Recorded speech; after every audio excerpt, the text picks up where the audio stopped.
National updates చూస్తే వచ్చే 5 ఏళ్లకి దేశాన్ని పాలించే పార్టీ ఏది? బీజేపీనా, కాంగ్రెసా, లేక ఇంకేదైనా పార్టీనా? ఈ ప్రశ్నలకు సమాధానాల సంగతి అటుంచితే ఇప్పుడు చెప్పబోయే 9 రాష్ట్రాల్లో గెలిపే ఢిల్లీ పీఠాన్ని డిసైడ్ చేయబోతోంది. తిరిగి బీజేపీ పీఠం దక్కించుకోవాలనుకున్నా, కాంగ్రెస్ అధికారం చేపట్టాలన్నా కూడా ఆ 9 రాష్ట్రాలే కీలకం.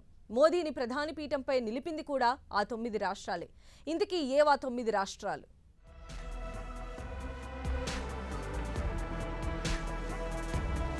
ఏ పార్టీ పరిస్థితి ఎలా ఉన్నా బీజేపీకి మాత్రం ప్రధాని అభ్యర్థి నరేంద్ర మోడీనే.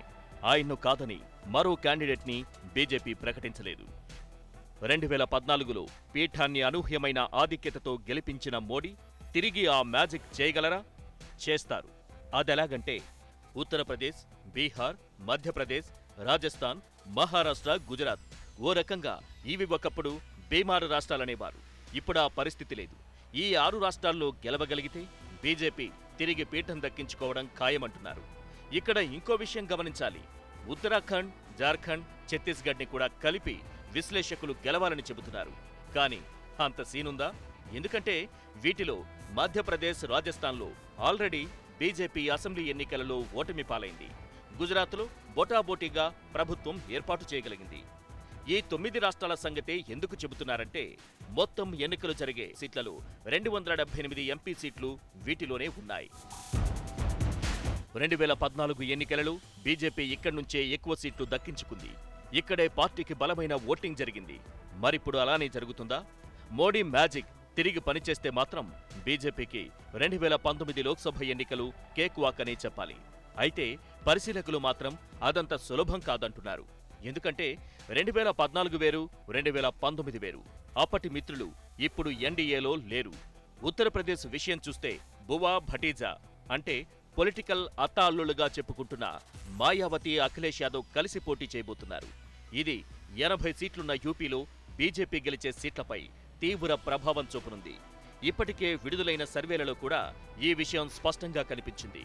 దీనికి తోడు ప్రియాంక గాంధీ రాకతో కాంగ్రెస్ గణనీయంగా ఓ 10 సీట్లైనా గెలుచుకుంటుందనే అంచనాలున్నాయి. అంటే గతంలో ఇక్కడ వచ్చిన సీట్లలో సగానికి కమలనాథులు నీళ్లొదులుకోవలసిందే. అలానే మధ్యప్రదేశ్లో 2014లో 26 సీట్లు గెలిచింది బీజేపీ. కానీ ఇప్పుడు అక్కడ అసెంబ్లీ ఎన్నికలలో కాంగ్రెస్ పీఠం దక్కించుకుంది. తాజా అంచనాల ప్రకారం కనీసం 13 సీట్లు బీజేపీ కోల్పోతుంది. రాజస్థాన్లో 24 ఎంపీ సీట్లని 2014లో దక్కించుకోగా ఇప్పుడు ఆ సంఖ్య ఏ 12కో పరిమితమని సర్వేలు చెబుతున్నాయి. ఛత్తీస్గఢ్లో 10 ఎంపీ సీట్లు గెలిచిన బీజేపీ వచ్చే ఎన్నికలలో 3 గెలుచుకుంటే గొప్పేనే అంటున్నారు. బీహార్లో 22 సీట్లను 2014లో గెలవగా ఇప్పుడు పోటీ చేసే సీట్లే అన్ని లేవు.